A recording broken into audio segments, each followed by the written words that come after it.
Magbangon na kayo mula sa mga patay. At liliwanagan kayo ni Kristo. Praise the Lord! Amen!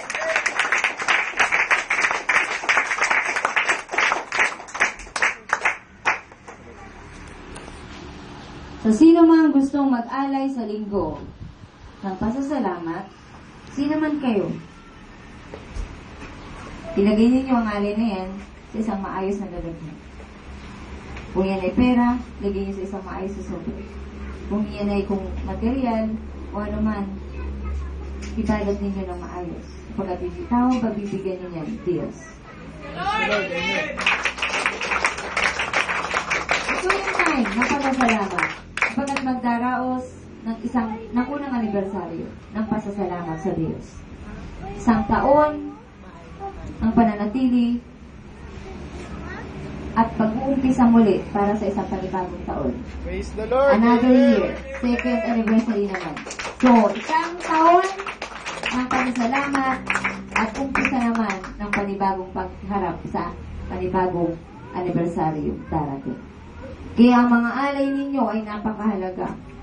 Pantulong sa dapat tulungan sa gawain ito. Praise the Lord! Amen! Lahat ay narito, sabay-sabay na dasalin ang Ama namin. Sapagat napakahalaga ng dasal na Ama namin, na huwag niyong kalilimutan kahit kayo ay gaano kabisig. Ang Ama namin na yan ay itinuro ng Diyos, itinuro ni Jesus, apagat kayo ay maraming kaabalahan sa buhay, hindi niyo alam kung ano ang inyong unang-unang hihingin. Hindi niyo naman alam na ang Diyos alam na ang bawat kahilingan na inyong bibitawan. Kaya ang Ama namin, ang itinuro ng Diyos, sapagkat nandiyan na ang pagsamba sa umpisa. Sumasalangit ka, sambahin ang ngalan mo, babasahin ang kaharian mo, sundin ang loob mo, dito sa lupa para lang sa langit.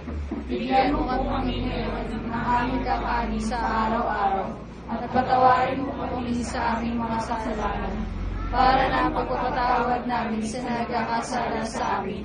At huwag mo kami pagtulod sa tukso, at iadyan kami sa lahat ng masama. Amen! Praise the Lord! Amen! Lord, amen!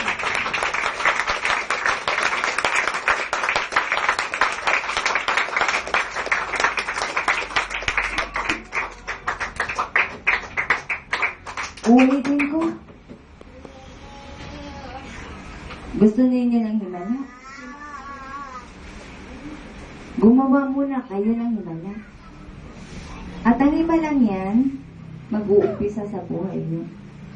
Magbago na kayo. Praise the Lord! Amen!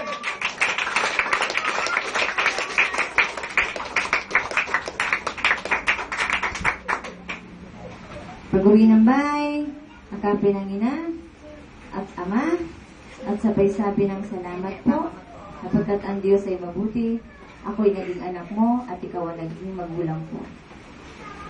So doon sa mga magulang narito, pagkatapos ng gawain ito, ay lapitan ng amatina, sabihin, salamat po, sapagkat ikaw ang naging magulang ko. Binigay ng Diyos sa buhay ko. Sabay akap at halik. Praise the Lord! Amen! Lahat ng gagawin. Kahit ikaw ay medyo may edad na, gagawin mo pa rin yan. Kung wala naman sabi mo ang magulang mo, para natin ang mensahe mo, sabihin mo, salamat sa Diyos, sapagkat siya'y napakabuti, ikaw ang binigay sa akin para maging magulang ko. Praise the Praise Lord! the Lord! Amen!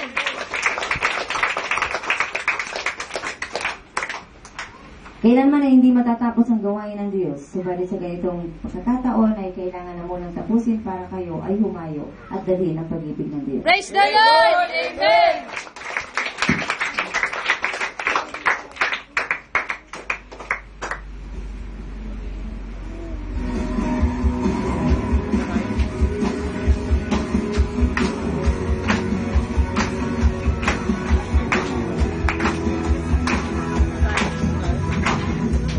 Life felt that you're free. You're the only one I need.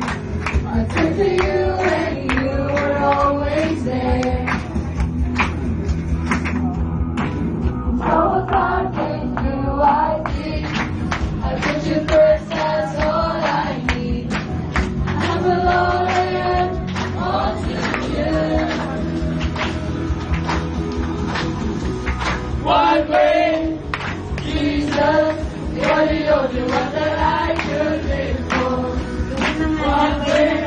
mabuti sa mama at papa nyo. Gawin ang ginagagawa ng Diyos. Yung mga anak na narito ang parents, lumapit na sa mama at papa. Sabihin na, salamat sa Diyos. Kapag ngayon, binigay sa akin para maging magulang. Kailangan marinig nila yan. Sasabihin ninyo yan. Salamat sa Diyos sapagkat kayo ang binigay sa akin para maging magulang ko.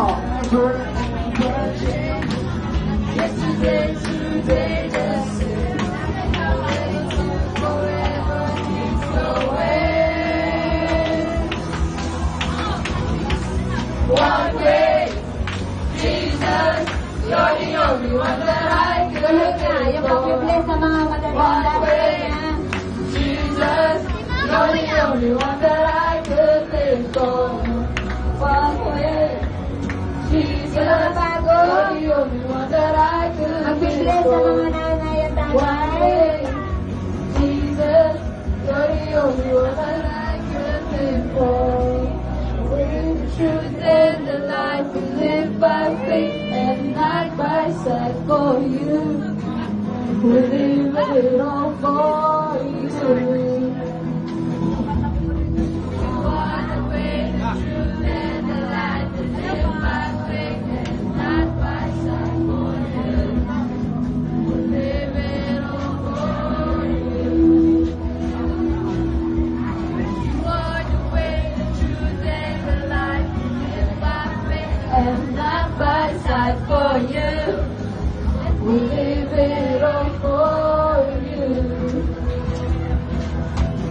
You are the way, the truth, and the life. We live by faith and not by sight for you. We live it all for you. One way, Jesus, you're the only one that I could live for. One way, Jesus, you're the only one that